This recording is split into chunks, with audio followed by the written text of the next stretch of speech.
Olá pessoal do YouTube, tudo bom? Estamos aqui agora para encerrar a terceira parte do comentário das lições. Então vamos para o que interessa, né, da lição bíblica, que começamos ontem, então não deu, então vamos terminar hoje. Então vamos para o terceiro tópico, né? Paciência, prova de espiritualidade e maturidade cristã. Então a paciência é prova da espiritualidade do crente e da maturidade cristã, porque a paciência leva você a suportar as coisas e a agir na hora certa. Pessoa madura, pessoas que têm maturidade. Então o que me chama a atenção é que no capítulo, o autor, ele nos leva a ler lá a epístola de Tiago, no capítulo 5, no versículo 7, onde ele diz o seguinte, isso aqui está no terceiro tópico. Veja o que ele diz aqui, Tiago 5 e 7. Olha o que diz. Sede, pois, irmãos, pacientes até a vinda do Senhor. Esse que o lavrador aguarda com paciência o precioso fruto da terra, até receber as primeiras e as últimas chuvas. O que me chama a atenção aqui é que Tiago ele usa a expressão sede paciente até a vinda do Senhor. Veja só. Quando a gente começa a ver isso aqui, temos que perguntar em que contexto o Tiago escreveu esse versículo. Se você observa, ele escreveu para os cristãos, aqueles cristãos terem paciência, o que era que eles estavam sofrendo. Aqui ele não escreve no contexto de uma perseguição provocada pelo Império Romano, não. Ele fala dessa paciência em um contexto em que as opressões eram provocadas pelos próprios ricos opressores que estavam dentro da igreja, pelos próprios patrões cristãos que estavam dentro das igrejas. Você observa isso se você começar a ler o capítulo 5. Você lê o capítulo 5 todinho, você vai ver. Então entendam só uma coisa. Diante dessa situação, os patrões daquela maneira, eles não estavam pagando adequadamente o salário dos funcionários, estavam retendo o salário dos funcionários. E estavam dessa forma desfrutando apenas do trabalho deles. Então o que é que Tiago em todo o capítulo 5 começa a dizer, até o capítulo 5, 1 ao 6, que Deus iria cobrar deles o que eles estavam fazendo. Então você explica isso para os alunos, que as opressões elas não partem apenas de fora para dentro da igreja. Muitas vezes as opressões acontecem dentro das igrejas. Entendeu? Como é através de pastores que muitas vezes não vão com a cara de um determinado membro, ou porque um membro, um obreiro, de repente discordou dele em alguma coisa.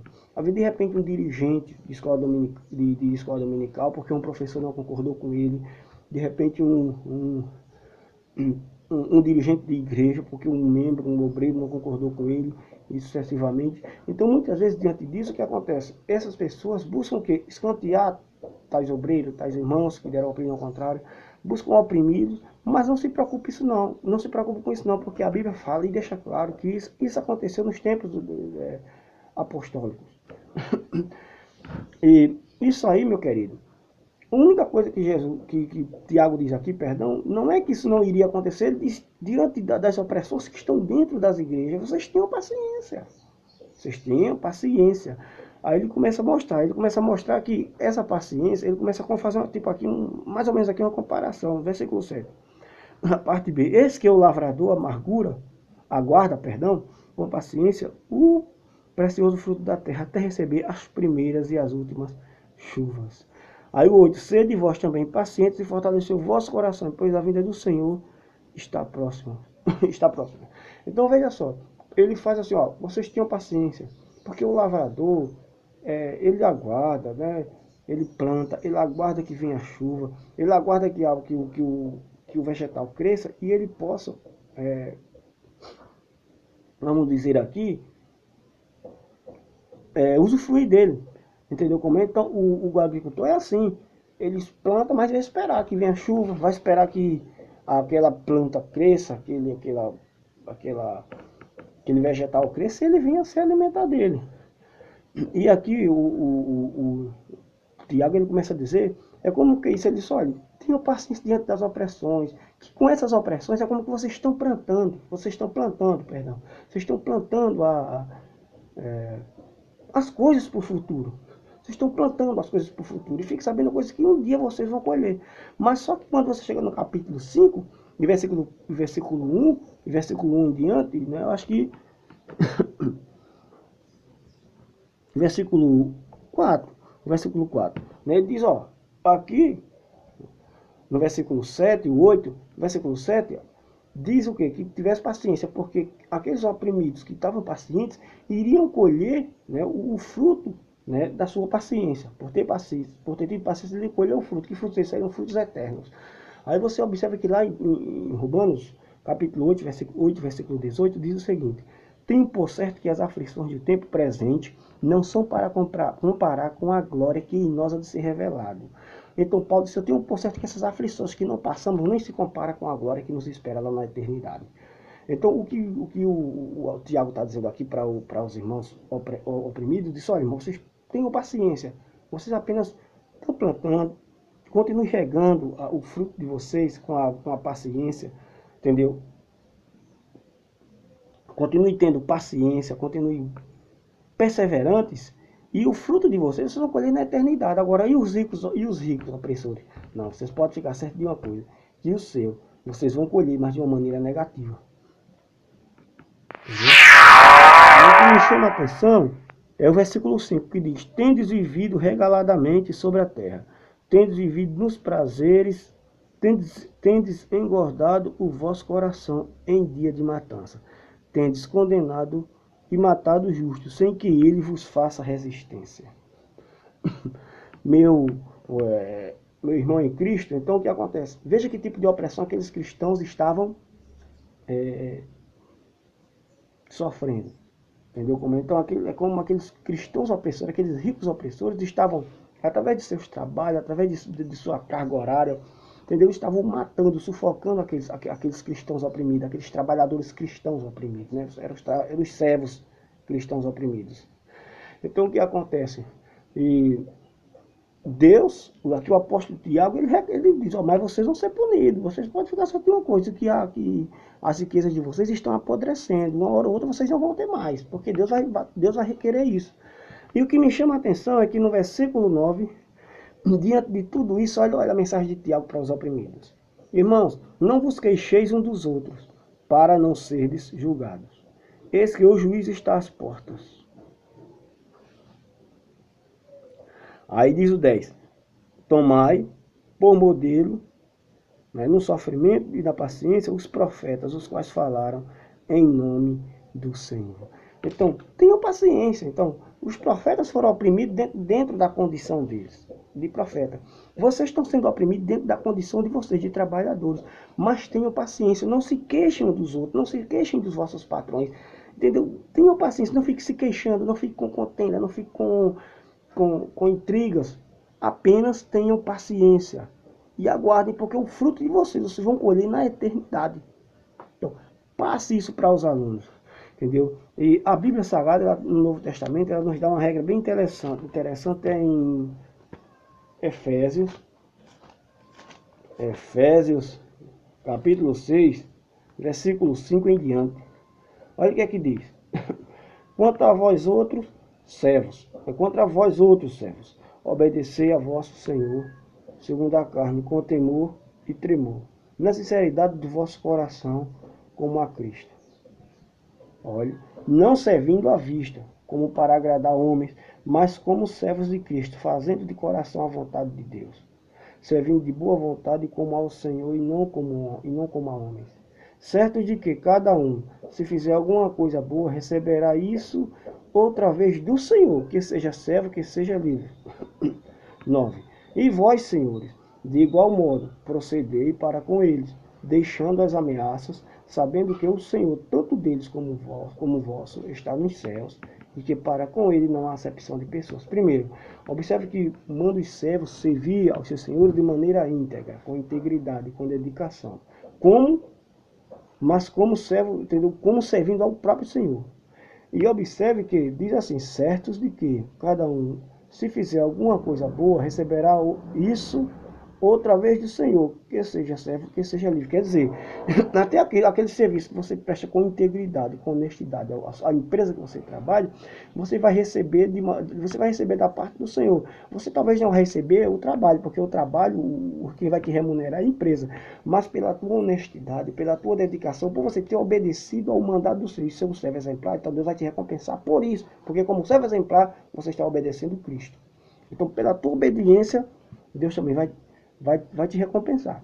Só que diz, e vós, senhores, de igual modo, manda tratar bem os servos. Então, observe que Deus aqui ele tem um interesse em que os patrões daquela época venham tratar os empregados de uma maneira decente, de uma maneira digna, e não viesse a oprimi-los. Entendeu como? Então, é complicado quando a gente começa a ver em nossos dias. Até tem muitos patrões que são cristãos, que dizem que servem a Deus, mas que para os seus funcionários realmente são pessoas que não têm o mínimo respeito.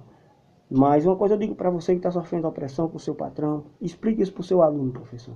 Que ele não se preocupe, entendeu? Que ele fique tranquilo, entendeu? Que não entre em contendas, apenas trabalhe de uma maneira que não dê motivo do patrão falar dele, certo?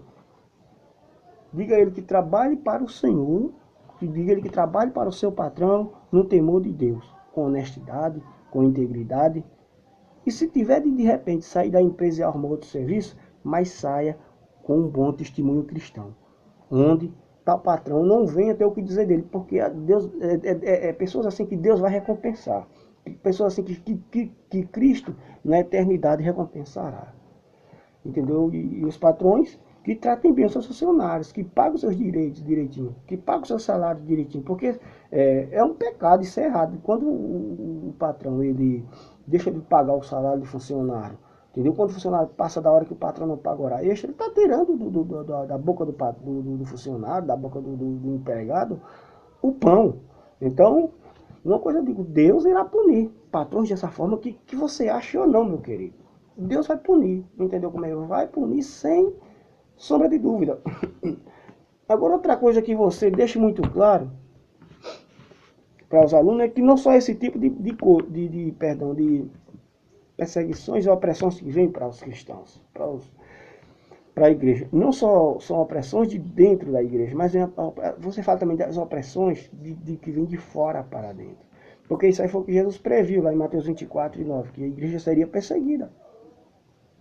Que Jesus também falou que a igreja seria, que os cristãos seriam entregues aos tribunais, eles seriam julgados por eles. E realmente, se você começa a falar um pouco da trajetória apostólica, das perseguições que os apóstolos sofreram, e com paciência e com resignação. Entendeu como é? Então você veja, em Atos dos Apóstolos, você sabe por que foi que Pedro e João foram presos? Por um motivo, porque curaram o paralítico. Entenda, a perseguição vem sobre a igreja não é porque ela faz o mal, mas é porque ela faz o bem. Então muitas vezes esse bem que a igreja faz realmente é um mal que a sociedade tem para ela como um mal.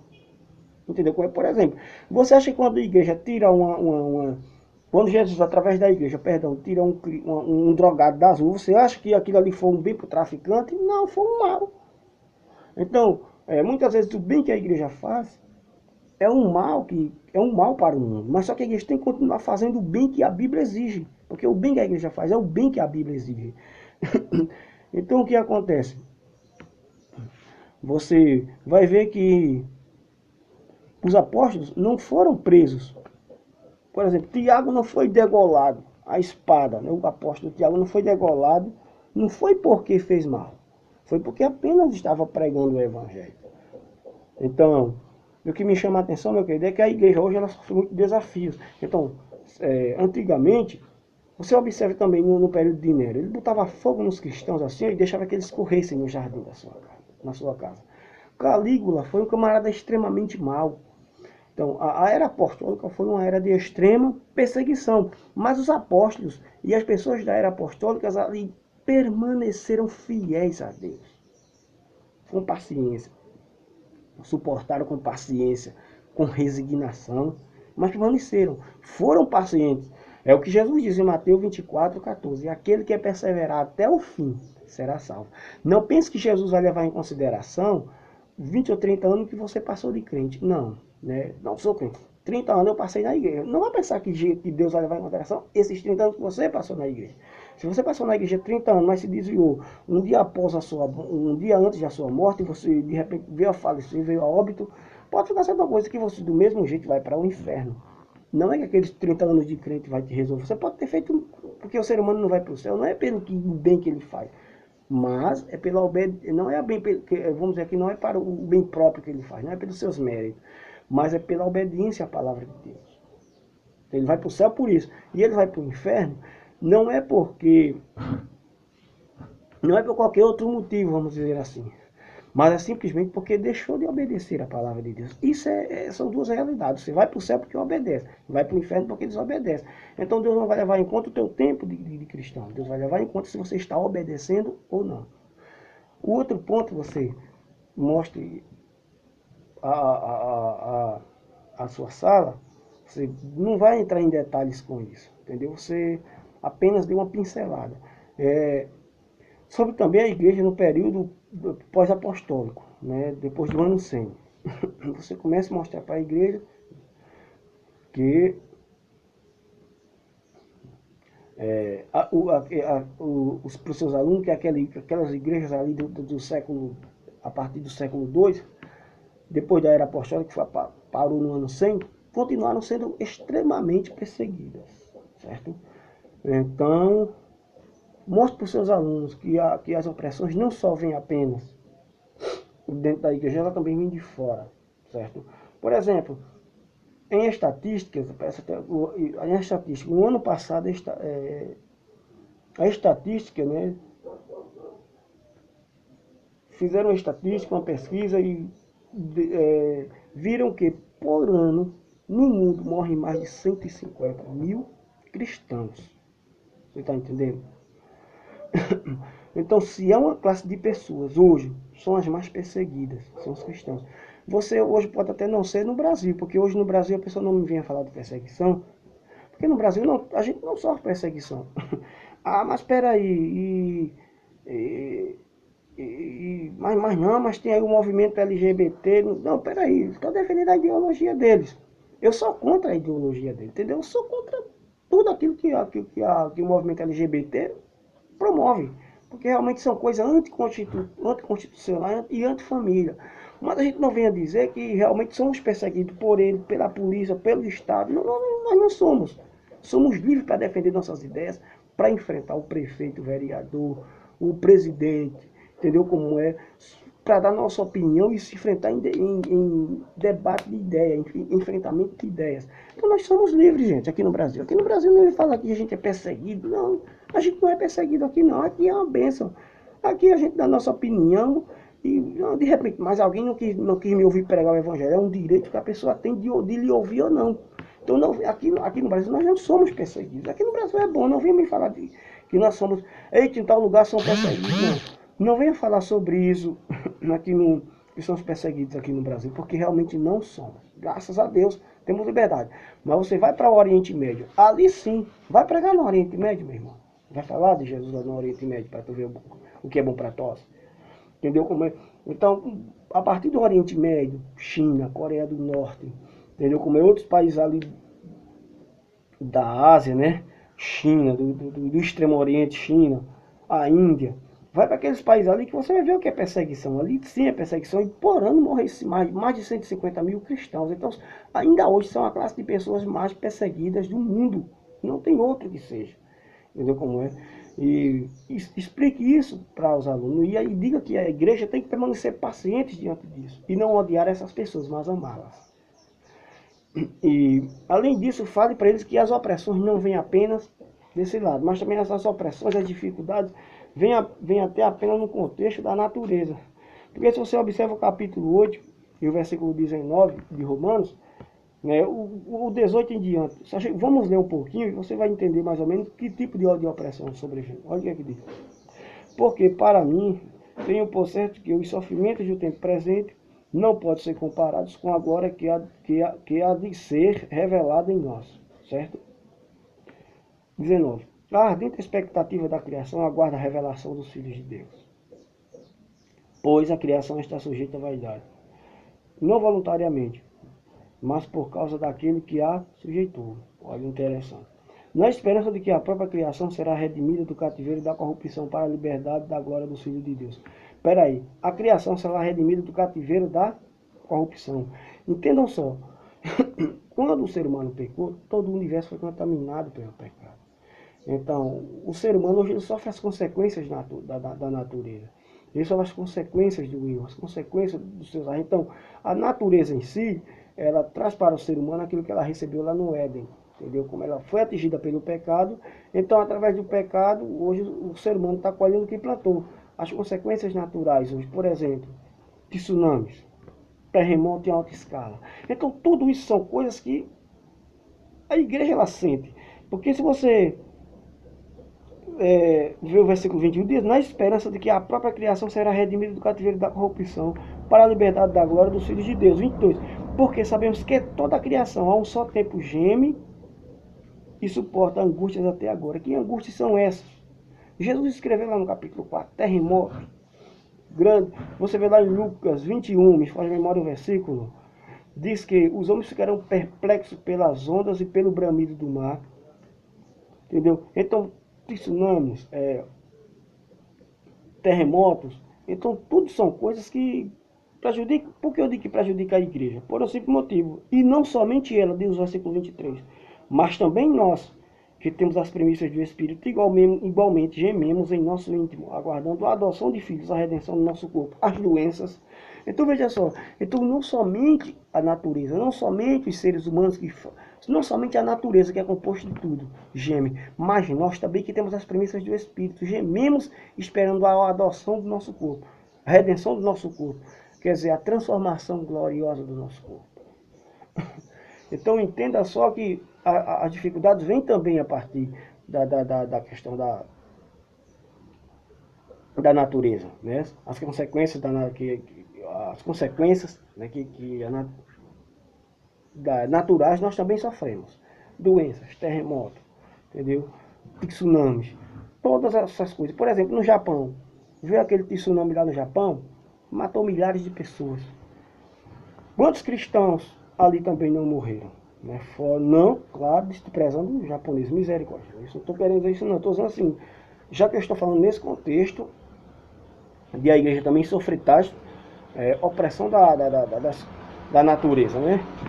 Por consequência do pecado. Isso é tudo consequência do pecado. Então o que acontece? O que dizer? Muitos cristãos também ali morreram, não só foram japoneses, muitos cristãos também. Sendo que a quantidade de cristãos no Japão é 1%. Né? Mas a gente vê que cristãos também ali com certeza morreram. No Haiti, quantas pessoas também morreram? Cristãos ali no Haiti morreram naquele grande terremoto que teve. E no Chile, quantos cristãos morreram no terremoto que teve no Chile? Entendeu? E dentre outros, por exemplo, na Indonésia, se não me faz memória, a Indonésia, né? Aquele grande tsunami que teve. Quantos cristãos também não morreram ali? Então veja só, então esses terremotos que vêm pode prejudicar o cristão, sim. As doenças não só vêm para as pessoas não evangélicas, não crentes, não cristãos, vêm para as cristãs e não cristãos também, vêm para tudo. Então essas consequências que a natureza traz sobre o ser humano, realmente, não por culpa da natureza, mas por culpa realmente do pecado que subjuga o universo, entendeu como é, que reduz o universo à servidão, entendeu como é, por culpa do pecado. Então toda a natureza, todo ser humano sofre essas consequências, e nós como cristãos que somos também sofremos. Então você passe isso para os seus alunos, entendeu? E